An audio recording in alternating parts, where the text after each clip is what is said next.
Hello बच्चों, आप देख रहे हैं एम अकेडमी क्लासेज। मैं विवेक सर।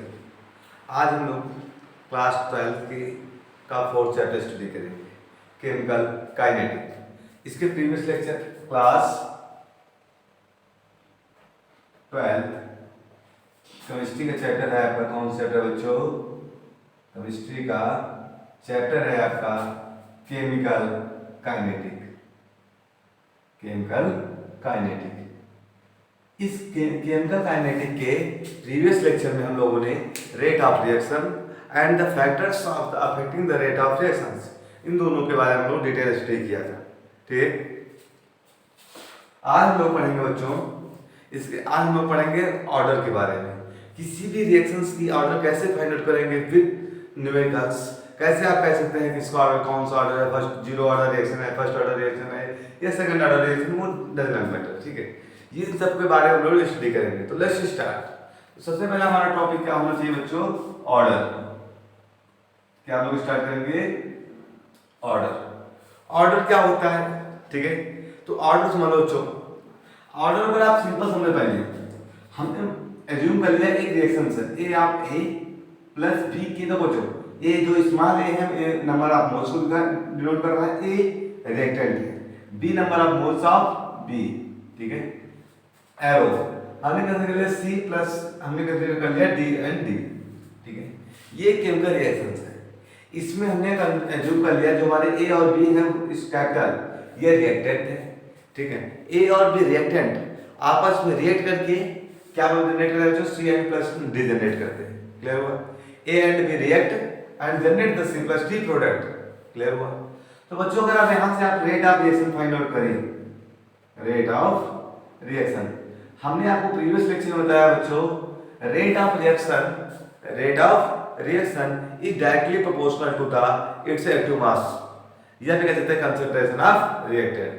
ठीक है, तो हम कहेंगे rate of reaction is directly proportional to the concentration of the reactant. क्या बताएंगे? Concentration of reactant. तो यहां से आता हो ए रिएक्टेंट कौन है हमारे पास? ए है रिएक्टेंट, और रिएक्टेंट क्या है हमारे पास? बी है। दोनों को हम लोग क्या करेंगे? कर लिए जो ब्रैकेट है बच्चों, ये ब्रैकेट डिनोट कर रहा है इसी कंसंट्रेशन को। ठीक है, तो लिखेंगे rate of reaction is directly proportional to the active mass of A कह लो, या फिर कंसंट्रेशन ऑफ ए कह लो, into active mass of B कह सकते हैं, और कंसंट्रेशन ऑफ बी। अब देखो जो ए के कितने मॉलिक्यूल्स है? ए, तो इसकी पावर कितनी है? ए। और बी के कितने मॉलिक्यूल्स है? बी, तो इसकी पावर क्या कर देंगे हम लोग? बी। क्लियर हो गया? तो बच्चों सुन लो, जो रेट ऑफ रिएक्शन में क्या फाइंड आउट हुई? कंसंट्रेशन ऑफ ए की power A and concentration of B की पावर बी। ठीक है, अगर आप यहां से रेट को हम लोग आर से लिख लें, रेट ऑफ रिएक्शन किससे रिप्रेजेंट कर लिया? कैपिटल आर से। डायरेक्टली प्रोपोर्शनल का सिंबल हटाएंगे बच्चों, तो क्या आता है? कांस्टेंट आता है। हमने कांस्टेंट एज्यूम किया के, तो एक्टिव मास ऑफ ए या कंसंट्रेशन ऑफ ए की power A into concentration of B की पावर बी मिल जाएगा आपके पास। That is clear? अब बच्चों यहां से आपको ऑर्डर फाइंड आउट करना है। ऑर्डर क्या होता है? देखो, ऑर्डर, जो ऑर्डर होता है बच्चों सिंपल समझ लो, वो क्या है? Sum of the concentration of the power, sum of the, यहां हो चुका है आपके पास, concentration equal to A plus B लिख सकते हैं। क्या होता है बच्चों? Concentration equal to A plus B होता है। अब ए और बी क्या है? ए और बी क्या है? हमारे पावर्स है, power of the concentration of reactant. ठीक है, ए and be the power of the reactant in the term of the concentration.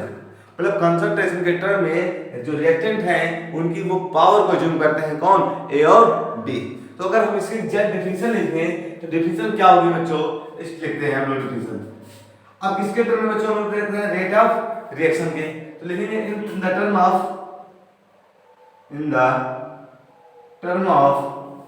Rate of reaction. ठीक है, रेट ऑफ रिएक्शन क्या है? सम ऑफ द पावर, क्या बच्चों? Sum of the powers of reactant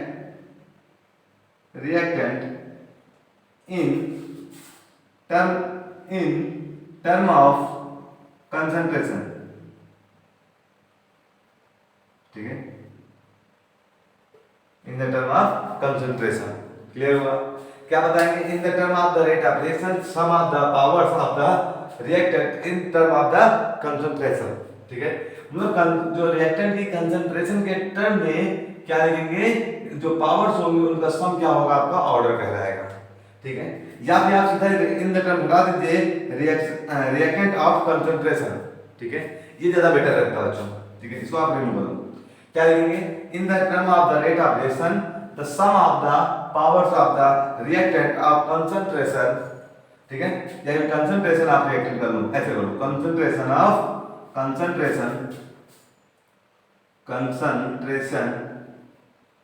of reactant.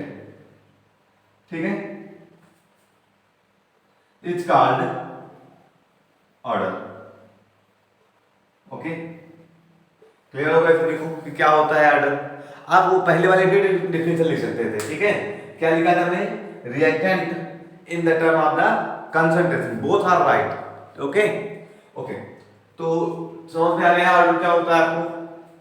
ठीक है, एक example से देखते हैं लोग, एग्जांपल के थ्रू सॉल्व करते हैं, कैसे समझेंगे ना क्या कौन सा ऑर्डर है बच्चों। तो आपको ये नोट डाउन समझ में आ गया? Okay, note down. तो बच्चों अगर एज्यूम कर लो हमारे पास एक रिएक्शन है, हमने राइट की आपके पास एक रिएक्शन रेट के टर्म में, rate of reaction equal to, ठीक है, rate of reaction equal to के in bracket active mass of A की power 1/2 into active mass of B की पावर 1/2। ठीक है, अब इसमें आप देख सकते हैं बच्चों कि जो कंसंट्रेशन की पावर है, रिएक्टेंट आपके पास ए और बी रिएक्टेंट थे, इन रिएक्टेंट की पावर 1/2 है और यहाँ पर भी क्या गिवन है? हाफ गिवन है। हमको फाइंड आउट करना है ऑर्डर। तो ऑर्डर में हम लोग जानते हैं क्या होता है? Sum of the power of the concentration. ठीक है, तो सम हमको ऑर्डर फाइंड आउट करना बच्चों। ऑर्डर हमने आपको बताया क्या होता है ऑर्डर एग्जैक्ट में, जो पावर होंगे उनका सम होता है। पावर क्या है आपके पास? 1/2 प्लस 1/2, दैट मींस क्या मिल जाएगा आपको? 2/2 कैंसिल आउट, दैट क्या मिला आपके पास? ऑर्डर क्या मिला? 1, that means it is the first order reaction. Okay, इसी टाइप और आपको कोई एग्जांपल ले लीजिए। रेट ऑफ रिएक्शन अगर आपके बात करें बच्चों, जो रेट ऑफ रिएक्शन होती है, अगर मान लो हमने इक्वल टू कांस्टेंट के एक्टिव मास ए की पावर 3/2 इनटू बी की पावर 1/2, हमने सिंपल है ये रिएक्शन। ठीक है, अब आपको निकालना है क्या बच्चों? ऑर्डर। तो ऑर्डर कैसे फाइंड आउट करेंगे? ऑर्डर सिंपल तरीका है आपके पास, इनको सम कर दो। 3/2 प्लस 1/2, दैट मींस 3 प्लस 1, तो डिनोमिनेटर क्या है? इक्वल है। अगर बच्चों डिनोमिनेटर इक्वल है तो डिनोमिनेटर क्या हो जाएंगे? ऐड हो जाएंगे। तो 3 प्लस 1 दैट मींस क्या? 4/2, 2 1 जा 2, 2 जा 4, दैट मींस क्या मिला आपके पास? 2। ऑर्डर क्या फाइंड आउट हुआ? 2 फाइंड आउट हुआ, दैट मींस कैसी रिएक्शन है? सेकंड ऑर्डर की रिएक्शन है। ओके, समझ में आ गया सभी की? ओके, नोट डाउन बच्चों।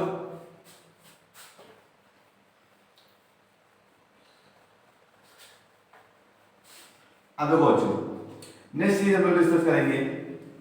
ठीक, नेक्स्ट चीज देखो क्या होती है। अगर इमेजिन करो आपके पास ऑर्डर के टाइप्स, अब क्या हम लोग डिस्कस करेंगे बच्चों? टाइप्स ऑफ ऑर्डर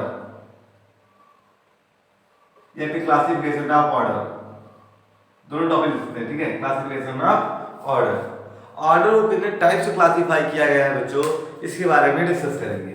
ठीक है, फर्स्ट होता है आपका जीरो ऑर्डर। कौन कौन से? Zero order reaction, zero order reaction. Second is the first order reaction, first order reaction, and third is the second order reaction. ठीक है, how many types of? 3 types, first order, second order and zero order, first order, second order reaction. Clear हो गया? आप समझते हैं। अच्छा, आप लोग ऑर्डर को एक टाइप से और क्लासिफाई कर सकते हैं। किस टाइप से क्लासिफाई कर सकते हैं? तो सुन लो, हम लोग थोड़ा सा डिस्कस करेंगे ऑर्डर के बारे में, थोड़ा सा और डिस्कस कर लेते हैं। जो ऑर्डर होता है, मान लो हमने एक रिएक्शन लिखी A plus B then react C plus D। ठीक है, अगर कोई भी रिएक्शन, चलो मान लो रिएक्शन एक हमने देखी, ये जो रिएक्शन है बच्चों, ये जितने हम कह सकते हैं रिएक्टेंट की कंसंट्रेशन पे डिपेंड करेगी, वो number of the dependable order is known as the order. Mean समझो, जो आपकी हमने मानी रिएक्शन है, ठीक है, जो पहले हमने रिएक्शन है A plus B react and C plus D generate करते हैं। जो ए और बी रिएक्टेंट है, इन रिएक्टेंट में से जो जो हमारी रिएक्शन होगी, जितने रिएक्टेंट की कंसंट्रेशन पे डिपेंड करेगी वो उस ऑर्डर की रिएक्शन कहलाएगी। फिर से कोई भी केमिकल रिएक्शन जितने हम कह सकते हैं और जितने रिएक्टेंट की कंसंट्रेशन पे डिपेंड करती है, जितने नंबर पे डिपेंड करती है, उसे हम लोग क्या कहते हैं, उस ऑर्डर की रिएक्शन कहते हैं। अगर बच्चों अगर किसी भी रिएक्टेंट की कंसंट्रेशन पे डिपेंड नहीं कर रहा है केमिकल रिएक्शन, तो वो जीरो ऑर्डर की कहलाएगी। अगर मान लो ये रिएक्शन है a plus B equal to c plus D, तो इस रिएक्शन में जो है, अगर हम मान ले केवल हमारी जो रिएक्शन है b की कंसंट्रेशन पे डिपेंड कर रही है, a की नहीं, तो कितने की कंसंट्रेशन पे डिपेंड करेगी, एक पर, तो सिंगल पे डिपेंड कर रहा है, इसलिए फर्स्ट ऑर्डर होगा। अगर दो पे डिपेंड कर रही है तो डबल सेकंड ऑर्डर की होगी। मींस कोई भी रिएक्शंस हम ऐसे भी एक्सप्लेन कर सकते हैं बच्चों कि कोई भी केमिकल रिएक्शन कह सकते हैं जितने रिएक्टेंट की कंसंट्रेशन पे डिपेंड करती है वो दैट ऑर्डर की रिएक्शन कहलाती है। ओके, क्लियर हो गया? हम लोग वन बाय वन पढ़ेंगे, zero order, first order and second order. Okay, तो इरेज करते हैं हम लोग बच्चों, हेडिंग फर्स्ट डालते हैं कौन सा, आपको जीरो ऑर्डर रिएक्शन। अभी हमने जस्ट आपको एक्सप्लेन किया कि जीरो ऑर्डर रिएक्शन क्या होती है। मींस कोई भी केमिकल रिएक्शन होगी वो किसी भी रिएक्टेंट की कंसंट्रेशन पे डिपेंड नहीं करेगी। मींस अगर आप इसकी डिफिनेशन लिखना चाहेंगे तो लिखेंगे the reaction which do not and don't depend upon the concentration of reactant is called zero order reaction। Zero order reaction समझो, मींस अगर जो भी जीरो ऑर्डर रिएक्शन होगी वो किसी भी रिएक्टेंट की कंसंट्रेशन पे डिपेंड नहीं कर रही है। ओके, ये हो गया। अगर किसी भी रिएक्शन पे रिएक्टेंट की कंसंट्रेशन पे डिपेंड नहीं कर रही, then it will be depend upon the nature of the catalyst. ठीक है, मींस ये डिपेंड करेगी किस पर, कैटलिस्ट पर, और कैटलिस्ट भी कैटलिस्ट के नेचर पे डिपेंड करेगी। ठीक है, किस टाइप का कैटलिस्ट है, पॉजिटिव कैटलिस्ट है, नेगेटिव कैटलिस्ट है, ऑटो कैटलिस्ट है, एंजाइम कैटलिस्ट है, इसके बारे में हम लोग नेक्स्ट चैप्टर में स्टडी करेंगे, टाइप्स ऑफ पढ़ेंगे कैटलिस्ट। ठीक है, बेसिक हमने बताया क्या कि जीरो ऑर्डर रिएक्शन है, it depend upon only the catalyst. Okay, अब एक रिएक्शन जिसका डेरिवेशन है छोटा सा बच्चों, उस डेरिवेशन को हम लोग सॉल्व करते हैं। क्या है आपका इसका डेरिवेशन, क्लियर होगा? अब हमने जो कर लिया, एक रिएक्शन है ए से रिएक्टेंट है, रिएक्टेंट से प्रोडक्ट आपका बी जनरेट हो रहा है। क्या जनरेट हो रहा है, रिएक्टेंट ए है, ए से क्या जनरेट हो रहा है, प्रोडक्ट बी जनरेट हो रहा है। ठीक है, तो बच्चों अब सुनो, स्टार्टिंग में क्या था आपके पास, हमने मान लिया ए कितने नंबर ऑफ मोल्स थे, ए थे। स्टार्टिंग में number of moles of A equal to A, यानी concentration of A equal to A. उस समय कोई भी टाइम कंज्यूम नहीं हो रहा था बच्चों। अगर टाइम कंज्यूम नहीं हो रहा है दैट मींस प्रोडक्ट कितना होगा आपके पास, हो सकते हैं जीरो होगा। ओके, अब बच्चों आफ्टर टी टाइम, इस समय क्या है, जो आपका टाइम है वो टाइम इक्वल टू कितना है आपके पास, जीरो। ठीक है, आफ्टर टी टाइम क्या हुआ बच्चों, यहां से रिएक्टेंट डिफ्यूज हुए कुछ, और जितने रिएक्टेंट यहां से डिफ्यूज होंगे उतने ही क्या जनरेट होगा, प्रोडक्ट जनरेट होगा। हमने जूम किया यहां से कितने प्रोडक्ट नंबर ऑफ मोल्स या कह सकते हैं। ठीक है, नंबर ऑफ मोल्स कितने डिफ्यूज हो रहे, x, ए आपके पास था, ए से कितने डिफ्यूज हो रहे हैं, x। तो जितना रिएक्टेंट डिफ्यूज होगा उतना ही आपका क्या जनरेट होगा बच्चों, प्रोडक्ट जनरेट होगा। तो हमने एज्यूम कर लिया आपका प्रोडक्ट क्या जनरेट हुआ, x जनरेट हुआ। क्लियर हो गया? अब बच्चों देखो, अब यहां से लोग फाइंड आउट करेंगे रेट ऑफ रिएक्शन। क्या होता है रेट ऑफ रिएक्शन, तो बच्चों हमने आपको सबसे पहले स्टार्टिंग में एक्सप्लेन किया था, rate of reaction is also known as the dx/dt। ठीक है, मींस इसको dx/dt से रिप्रेजेंट करते हैं। तो rate of reaction is directly proportional, या फिर दूसरे टर्म में कह सकते हैं rate of reaction directly proportional to the concentration of the reactant. तो कंसंट्रेशन ऑफ रिएक्टेंट क्या है आपके पास, A, तो A की कंसंट्रेशन। ठीक है, अब ये हमें पता है किस ऑर्डर की बात कर रहे हैं हम लोग, जीरो ऑर्डर की। अब जीरो ऑर्डर में बच्चों जो ये रिएक्शन है ए की कंसंट्रेशन पे डिपेंड नहीं कर रही है, ठीक है। मींस यहाँ जो कैटलिस्ट रखा प्रेजेंट, कैटलिस्ट की प्रेजेंस होगी हमने एक्स, जो कर लिया, जो एक्स आपका है वो कैटलिस्ट है, ठीक है। तो ए की कंसंट्रेशन पे डिपेंड नहीं करेगी, दैट मींस उसकी पावर कितनी हो जाएगी बच्चों, 0 हो जाएगी। अब आपको पता है, you know very well, rate of reaction is represented by dx by dt। अब with the respect of time, तो टाइम के रिस्पेक्ट में क्या हुआ, तो उसकी कंसंट्रेशन थी वो कितना आ गया बच्चों, a माइनस एक्स, तो डायरेक्टली वो उसको लिख लेंगे a माइनस एक्स की पावर कितनी हो जाएगी बच्चों, 0। ओके, क्यों पावर 0 की, क्योंकि आपको पता है कि ऑर्डर की रिएक्शन है 0 ऑर्डर, क्यों, क्योंकि 0 ऑर्डर रिएक्शन किसी भी रिएक्टेंट की कंसंट्रेशन पे डिपेंड नहीं करती है। ओके, तो अब हम लोग जब डायरेक्टली पोजीशन का बच्चों सिंबल हटाएंगे तो क्या आता है, कांस्टेंट आता है। कांस्टेंट हम क्या लेंगे, k in bracket a minus x, और इसकी पावर क्या है आपके पास, 0। किसी भी अल्फाबेटिकल वैल्यू की अगर पावर 0 हो, किसी भी अल्फाबेटिकल पावर नंबर की वैल्यू क्या पावर क्या हो, 0 हो, तो उसको हम लोग वैल्यू कितनी होती है बच्चों, 1 होती है। dx by dt equal to k into 1, then apply dx by dt equal to क्या मिलेगा आपके पास, k। अब k क्या होता है आपको जानते हैं बच्चों, k इक्वल टू हम लोग इसको बोलते हैं रेट कांस्टेंट। क्या बोलते हैं, रेट कांस्टेंट, ठीक है। k क्या आपके पास, rate constant. dx by dt क्या है, रेट ऑफ रिएक्शन, ये क्या है बच्चों, रेट ऑफ रिएक्शन, ठीक है। अगर अब आप यहां से एक एक्सप्लेनेशन और दे सकते हैं 0 ऑर्डर का, क्या एक्सप्लेनेशन हो सकता है बच्चों, for the 0 order reaction rate of reaction is always equal to the rate constant. Means अगर किसी भी रिएक्शंस के लिए, समझो, अगर किसी भी गिवन रिएक्शन के लिए rate of reaction is equal to the rate constant हो, दैट मींस वो किस ऑर्डर की रिएक्शन है, 0 ऑर्डर की रिएक्शन, ठीक है।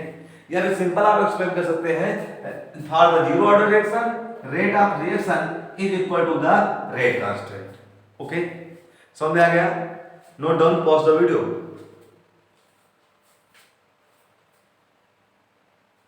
ओके, अब इरेज करना है बच्चों।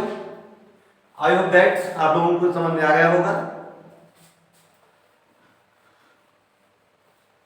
अब बच्चों हम लोग बात करेंगे फर्स्ट ऑर्डर रिएक्शन की।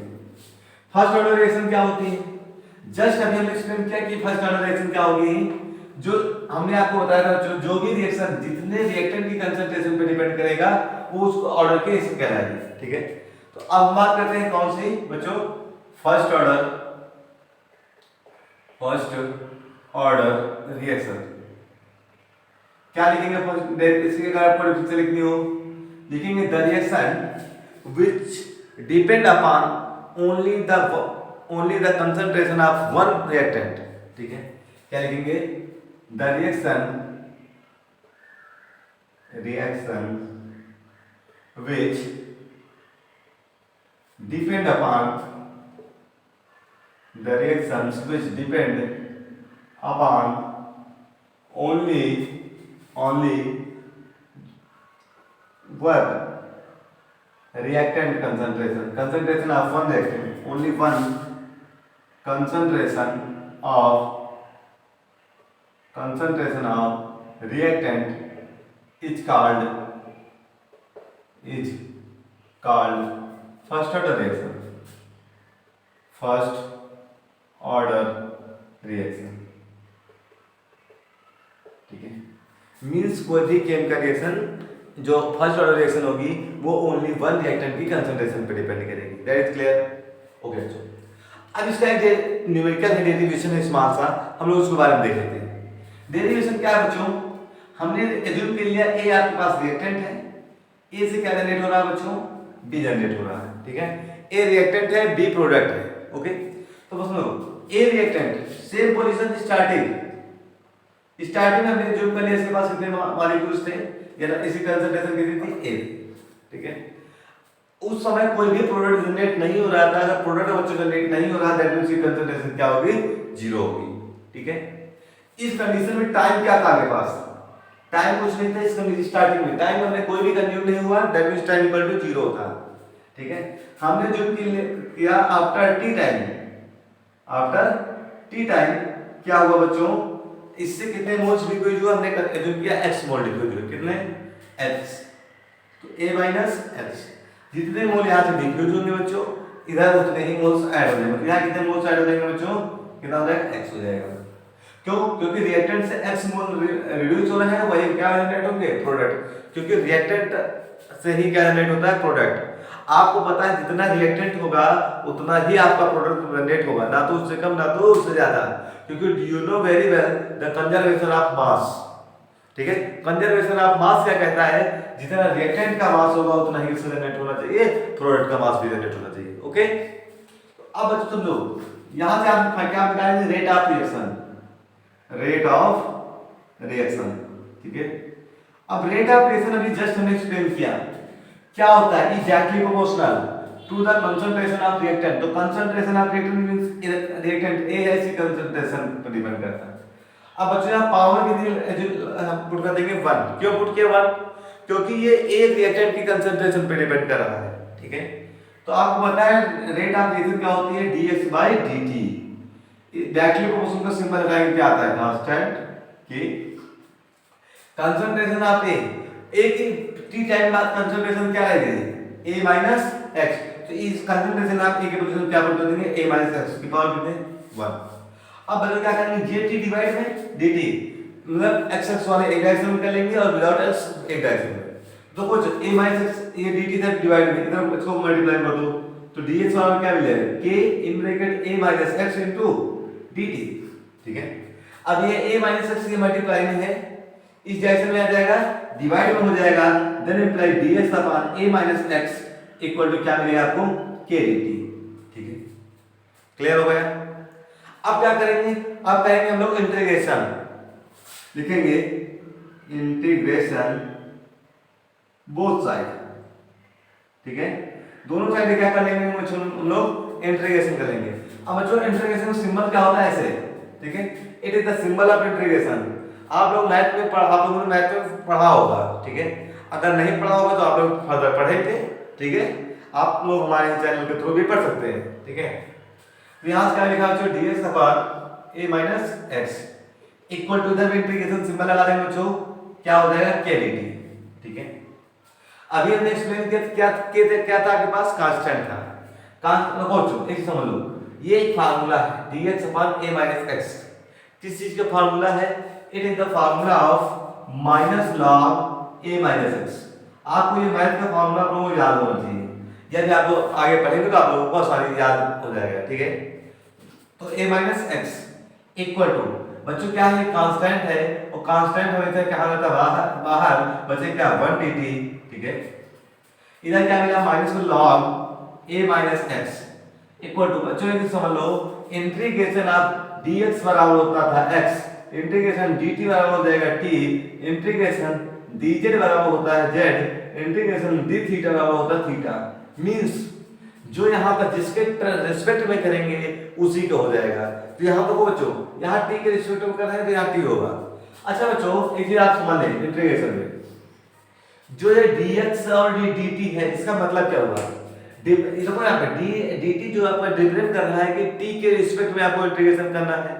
यहाँ आपको दिखाई दे रहा है dx मींस x के रिस्पेक्ट में करना है। ठीक है, तो यहाँ से क्या हो जाएगा, k, और इसका क्या मिल जाएगा, t। समझ कहते हैं इंटीग्रेशन का ये रूल होता है बच्चों कि उसमें क्या ऐड होता है, कांस्टेंट ऐड होता है, कांस्टेंट में ऐड कर लिया c। ठीक है, अब कांस्टेंट c है, c है, आपको कांस्टेंट की वैल्यू निकालनी है। कांस्टेंट की वैल्यू कहां से बच्चों फाइंड आउट करेंगे, अब स्टार्टिंग में क्या था हमारे पास, स्टार्टिंग में टाइम क्या कंज्यूम हो रहा था, 0। उस समय क्या कोई मोल्स डिफ्यूज हो रहे थे, कोई मोल डिफ्यूज नहीं हो रहे थे। मींस लिखेंगे स्टार्टिंग में क्या वैल्यू थी, स्टार्टिंग जो आपका टाइम था t था वो कितना था, 0 था, और number of moles of diffusion moles equal to कितना था, 0 था। ठीक है, इन दोनों वैल्यू को आप पुट कर दो तो क्या मिलेगा, माइनस का log a माइनस x, तो a x की वैल्यू क्या आपके पास, 0। ठीक है, equal to k into t की वैल्यू क्या आपके पास, 0 प्लस का c। इसको हमने इक्वेशन फर्स्ट कंसीडर कर लिया। ठीक है, तो मिलेगा क्या आपके पास, माइनस का लॉग, यहां से बचेगा a इक्वल टू 0 हो जाएगा, क्या रिमेंड रह जाएगा बच्चों, c। क्या मिल गया आपके पास, फाइंड आउट होगा c इक्वल टू माइनस का log a। Put the value of c in the equation first, तो लिखेंगे put the value of c in equation first, ठीक है।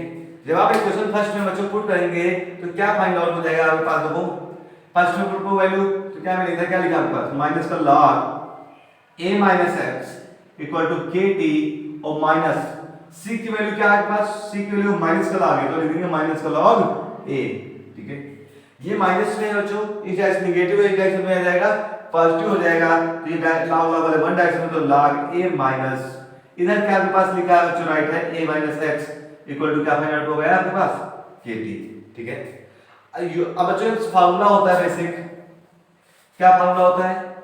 log m बाई n का होता है log m minus log m का formula होता है, ठीक है। तो अब आप देख सकते हैं log m की वैल्यू यहाँ पर a है और n की वैल्यू क्या है? a माइनस x है, ठीक है। n की value a minus x, m की वैल्यू a, तो इसको क्या लिख सकते हैं? m अपान n, तो m अपान n मींस यहाँ को बच्चों m अपान n, तो इसको लिख सकते हैं log m की वैल्यू a अपान n की वैल्यू क्या है? a माइनस x को उठा देंगे। यहाँ बेस कितना है इसका? e है, इक्वल टू क्या आपके पास होगा बच्चों? kt। इसको अगर आप एक्सटेंड कर ले तो kt इक्वल टू क्या मिलेगा? log a upon a minus x, base कितना आपके पास? e, ठीक है। एक समझ लो, जब बेस e को बेस 10 में कन्वर्ट करते हैं, इसमें base e converted into base 10, जब बेस e को बेस 10 में कन्वर्ट करते हैं तो 2.0303 से मल्टीप्लाई करते हैं, किससे? 2.303 से। अब क्या हो जाएगा? log बेस कितना हो जाएगा? 10, तो a upon a minus x, ठीक है। अब ये 3 मल्टीप्लाई में इस डायरेक्शन में आ जाएगा, डिवाइड में तो k इक्वल टू क्या मिलेगा? 2.303 upon t log base 10 a upon a minus x, that is clear. ये फार्मूला डिराइव होता है बच्चों फर्स्ट ऑर्डर रिएक्शन का, ठीक है। रेट कांस्टेंट आपका फर्स्ट ऑर्डर क्या होता है? k equal to point formula होता है 2.303 upon t log a by a minus x, okay. Clear है सभी को? ओके, इसको नोट डाउन कर लें।